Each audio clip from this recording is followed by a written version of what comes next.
कमी साहित्य वापरून आणि झटपट तयार होणारी, चवीला भन्नाट लागणारी आणि पराठा, पोळी तसेच भाकरी याच्यासोबत खायला खूप छान लागते अशी चटणी आज आपण बनवणार आहोत. नमस्कार, स्वागत आहे तुमचं माझ्या एका नवीन रेसिपीमध्ये. आज आपण काहीतरी असं तोंडाला चव वाढवणारं आणि खमंग अशी चटणी बनवणार आहोत.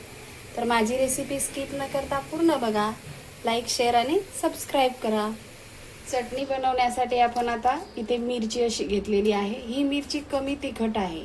अशा प्रकारे आपण जी ठेचा करण्यासाठी मिरची घेऊन येतो त्या प्रकारची मिरची ही सुकवलेली आहे. तर त्याच्यासाठी आपल्याला अर्धी वाटी लसूण लागेल, 1 चमचा मीठ लागेल. आता आपण हे सगळे जिन्नस मिक्सरमधून वाटून घेणार आहोत. मिक्सरमध्ये वाटायचं असेल तर सुरुवातीला आपण मीठ टाकून घेऊया आणि लसूण आपण थोडा वेळ थांबून टाकणार आहोत.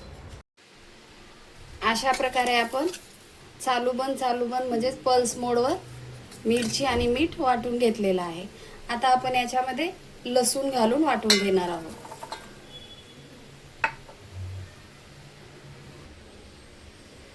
अशा प्रकारे आपण वाटून घेतलेली आहे चटणी. आता आपण याला भाजून घेणार आहोत.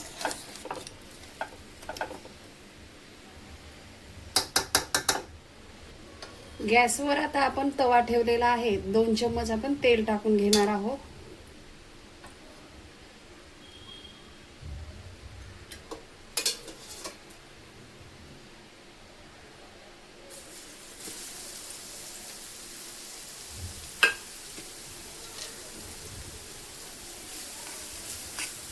ही चटणी भाजताना आपल्याला मंद गॅसवरच भाजायची आहे. जास्त फास्ट गॅस करून भाजायची नाहीये, कारण ही चटणी आपल्याला कुरकुरीत करायची आहे.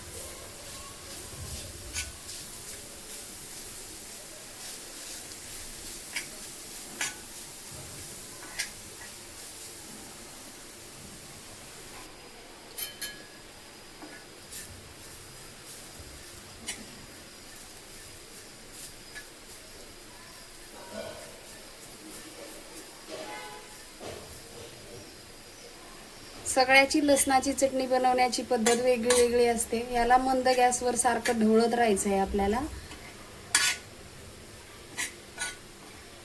ही चटणी आपल्याला तोंडी लावायला चांगली लागते.